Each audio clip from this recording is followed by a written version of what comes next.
Top 5 Gorgons in God of War. Hello and welcome to Extreme Gameplays, where I play games stagishly. Today I'm gonna be ranking the Gorgon enemies from God of War games in a top 5. Disclaimer! This is not a smash or pass. Disclaimer! With that out of the way, let's jump into it. This top 5 is gonna be about how good the Gorgons are in making everything around you dangerous. Gorgons are these enemies that get thrown at you every once in a while in God of War games. Their main trait is that they either have a beam or a flash that can petrify either you or the enemies. They are very nice enemies that can help you in combat if you know how to use them for your own advantage, or can be difficult and switch up your main approach for the whole encounter. It's one of the two. Today I'm gonna be ranking them based on how good they are design-wise and of course combat-wise. So coming in at number 5, we have the Gorgons from God of War Ghosts of Sparta. Or do we? I chose this variation because it knows no man in the battlefield. She is literally a busty anime waifu. The great thing about these guys is that you can't reverse their petrification. I feel like that's a good thing. You see, Gorgons mainly got downgraded after God of War 1. In God of War 1, you couldn't petrify Gorgons themselves. It kinda gave a much more difficult approach to them. God of War 2 and onwards was mostly a matter of parrying their beam and getting a huge AoE petrification effect, which, trust me, is very cool and strategic, but I just slightly wish the Gorgons themselves couldn't get petrified in these games. That would have kept them risky and scary even if we reversed their petrification beam. So it doesn't matter if you can infinitely air grab Gorgons in God of War 1, they're still really good since you can't abuse their petrification. Speaking of abusive petrification, in Ghosts of Sparta you can use the Gorgons beams to destroy surrounding enemies. You just gotta align them in front of the beam.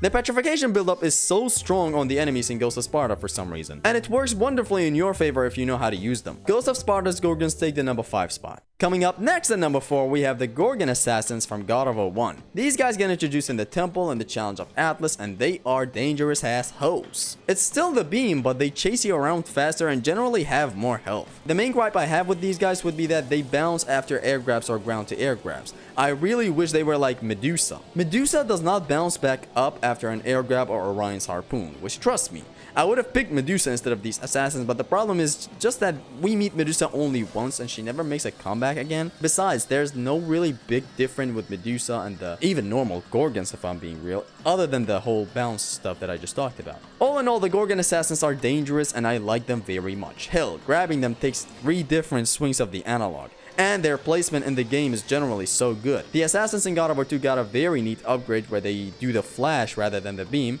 They can even be much more intimidating since they can flash you from off screen. Don't take it out of context. It's just that this is what you usually do when you meet them, and they get petrified with it themselves, and you know. Okay, now I really wish Gorgons stayed like God of War 1 where you couldn't petrify them. Anyways, the Gorgon Assassins from God of War 1 take this one home. Next up at number 3, we have the Gorgon Serpent from God of War 3. This Gorgon has one of my favorite designs, both in combat and pretty much design overall. This is a heavy Gorgon, does not guarantee a flash or beam after falls grabbing her, and does not even have a beam, it's just a flash. The thing I love about this one is that you can still use her for your own advantage, but not to the extreme of God of War 2. You can't false grab this one and expect a simple outcome where it beams you and you parry it, resulting in everyone freezing in place. With this one, you gotta space yourself against her to get the flash.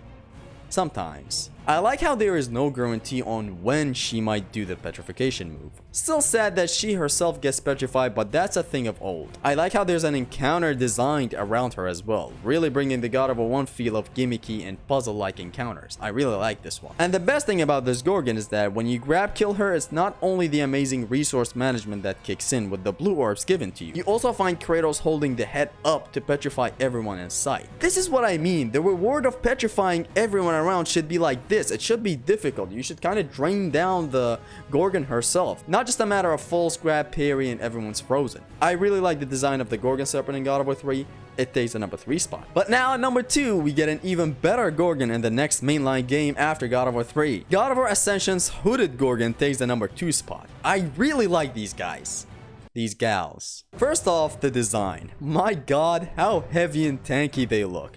I just really love how unique the design is. It's like a mix of the normal Gorgons that we got introduced to in God of War 1 and the Gorgon Serpent from God of War 3. Just so awesome. It's big like the Gorgon Serpent, yet has the design of a small Gorgon. Just so awesome, and it is my favorite design in today's list, by the way, for anyone wondering. Now allow me to explain why I like this Gorgon so much. She does not give a fuck. There you go. No, you can't reverse her petrification. No, you can't abuse a false grab to get the beam. No, you can't launch her or easily stagger her. Yes, she has a lot of health.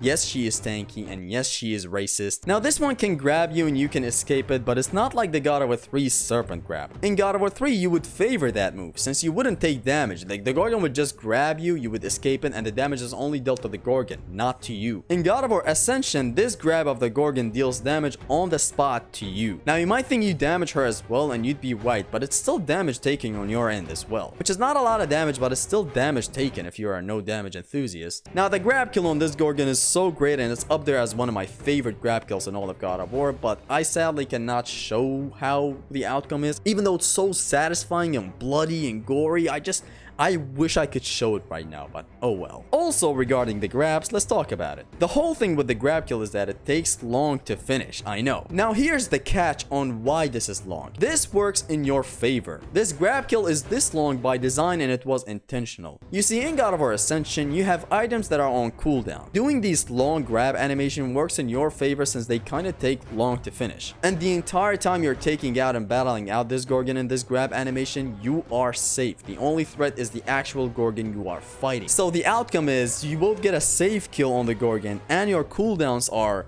cooling down. So it's kind of favorable. You always want to grab these guys because you get a safe kill, it takes long, and your cooldowns are... I just made the same joke. I don't want to make the same joke, whatever. Now, you might say, after all that praise, what is at the #1 spot? And it's pretty obvious, really. Riley from God of War 2 takes the #1 spot. I think it's pretty clear why this one is at the top of the list. It's a boss fight. No, like an actual boss fight, unlike Medusa in God of War 1. The introduction is so damn good, I love it. The design of this bitch is scary. She's the thickest Gorgon you'll come across. Straight gorilla from the south to the east. You basically know how the boss is. Yes, the boss. It gets extremely dangerous in this phase where she goes full-on Tard Demos mode. Besides that, I don't need to explain it. The set of moves she unlocks when she's wrapped around my dick, the moveset and amount of unblockables when she's on the ground, just insane. Fighting this Gorgon head-on is very dangerous. Obviously, you can't juggle this Chungus among us. It is pretty obvious why it's on the top of the list. A straight-up Gorgon boss that is worthy of being called a boss fight. Unlike Medusa from God of War 1 that was just a normal Gorgon, but you couldn't bounce her a lot.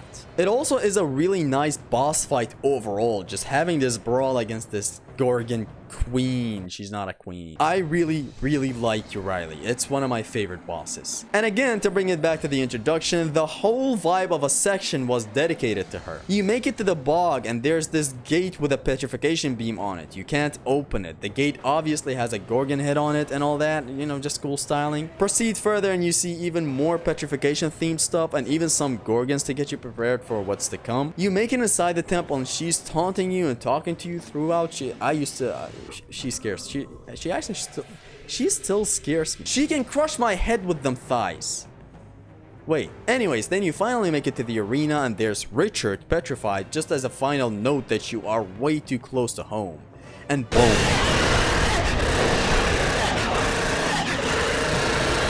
She makes one hell of an entrance. I really love it. A whole section dedicated to you, Riley, alone makes her truly the best Gorgon in all of God of War. If this list was enemies only, then the hooded Gorgon would definitely take the #1 spot, but no, this was a Gorgons as a whole list. Thank you guys very much for watching my video. Like and subscribe if you enjoyed it. Leave your top 5 Gorgons in the comments. It has been your ExtremeGameplays.